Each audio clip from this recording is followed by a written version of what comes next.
Hello, humans, and welcome to another episode of the Cartridge and Disc Podcast. This is your Gen X Gamer here, and today let's talk about Diablo Immortal. That's right, the cell phone game, the mobile game, as they say.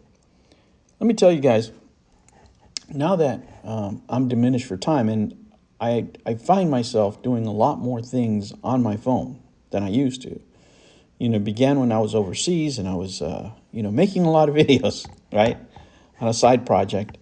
I found out how versatile my phone and how powerful my phone could be, right?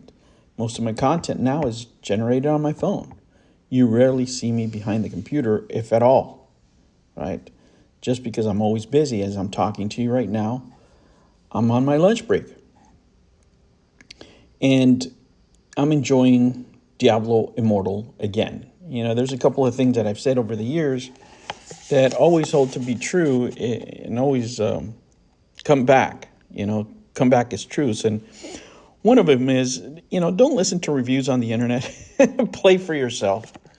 Every gamer's different, right? So what most people, if it could be a game that most people consider bad, you can consider it good. I can give you two examples now here with Diablo, for example. Everybody hated this game because I was on mobile, number one. Number two, everybody was waiting for the PC edition or console edition, especially those of us who've been playing Diablo for a while. And I've only been playing it, a viewer of mine introduced me to it back in 2016, 2017, around there. That's when I started playing them. Right? And the first game that I started with, playing long playthroughs, was Diablo 3, believe it or not, on the Xbox. Then I went back to the other ones. But let me say this. I'm enjoying this game. I love Diablo-style games. I love the grinding, right? And in the mobile game, the biggest complaint was, hey, you can't really get any of the best items if you don't pay for them. Right? If you don't do microtransactions, you really have to grind them out forever, what have you. Well, if you just need to pick up and play, if you just want to spend 10, 15 minutes, whatever, playing and enjoying the game, what does it matter to you?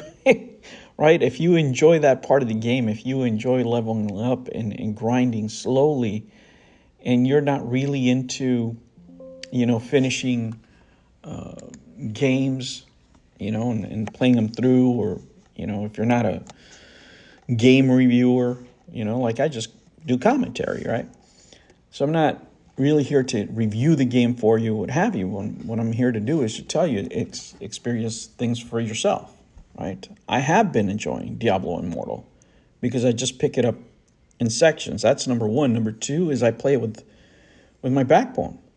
It really makes it quite a different experience. It really makes it feel like a gaming experience, like I'm playing a handheld.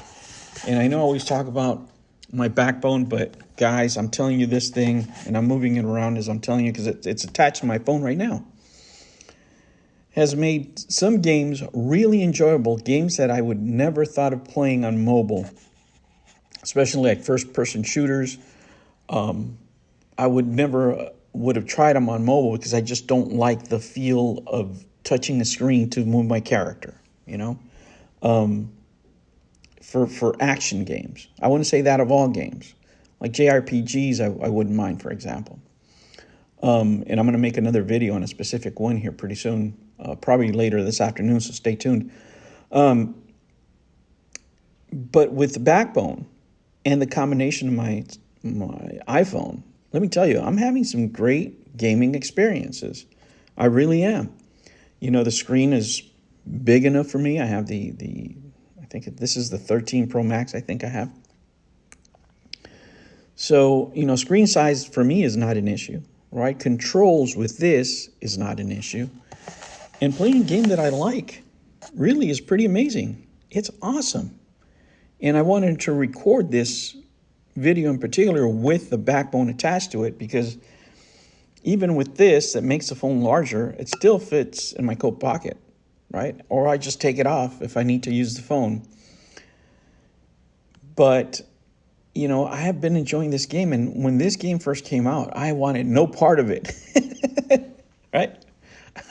I didn't know what it was going to be about. I didn't see myself controlling a character with a cell phone. I didn't see myself participating in something that was going to have a lot of microtransactions. But at the end of the day, guys, a lot of mobile experiences are going to head that way. And we can't take our Nintendo Switches everywhere. I have my Nintendo Switch in my cards as we speak. But work is not, unless I'm going out to my car for lunch or going outside for lunch, it's not something that I'm going to be out there putting out, right? I'm not going to be bringing it in here into the office because, they're going to say, what are you doing? Right? And the backbone, I just detach it, or I can just take the whole thing, put it in my pocket, makes it very convenient. Now, it's not cheap, guys, it's not cheap. There's other models out there, but I really like the backbone because it gives me the ability to play these games via their service. I'm able to play cloud gaming through the Xbox as other games, a plethora of other games that are actually console games, right? But when it comes to Diablo specifically, let me tell you, I was a victim of the same prejudice that everybody else had at the time, thinking about this as a mobile game. And I really was unfair on judging the game, right? I know it has microtransactions. I know it has all those problems. But for the type of gaming that I do, guys, it really doesn't matter. If you're just a grinder, if you just want to, level up slowly and you're not going to give these companies any money whatsoever, then it doesn't matter. I'm just playing a free game, right? And let me tell you something. Nothing is better than free, right? I'm downloading content. I'm going through the game. I'm going through its mechanics. And it plays well. It plays just like a regular Diablo game, right? Would I like to have, all those fancy items? Sure, why not? But are they necessary for the kind of stuff that I do, the type of games that I play, the type of gaming that I do? No, not really. Not really. And I really missed the opportunity on playing this game earlier. But at least I'm now able to play it, catch up, and having a good time. I'm talking to you about it right now, and I'm doing it all on my break. And, I played last night for like 15 minutes. I'm going to play 15 minutes here on my break, make this little podcast for you guys, and there I'm off. I'm just more efficient. For me, these days are about pick up and play. And because of that, I'm finding more and more value in some, not a lot, not the casual games, but in some mobile experiences that are more geared towards gamers. And I can see why the mobile game market is so strong and becoming so prevalent in the rest of the world. All right, guys, that was my little observation on Diablo Immortal. Are you guys playing any cell phone games, any mobile games, any games at all that take microtransaction? The only ones that I've ever paid for that I admit to is Pokemon Go. All right, guys, I will catch you on the next one. Take care.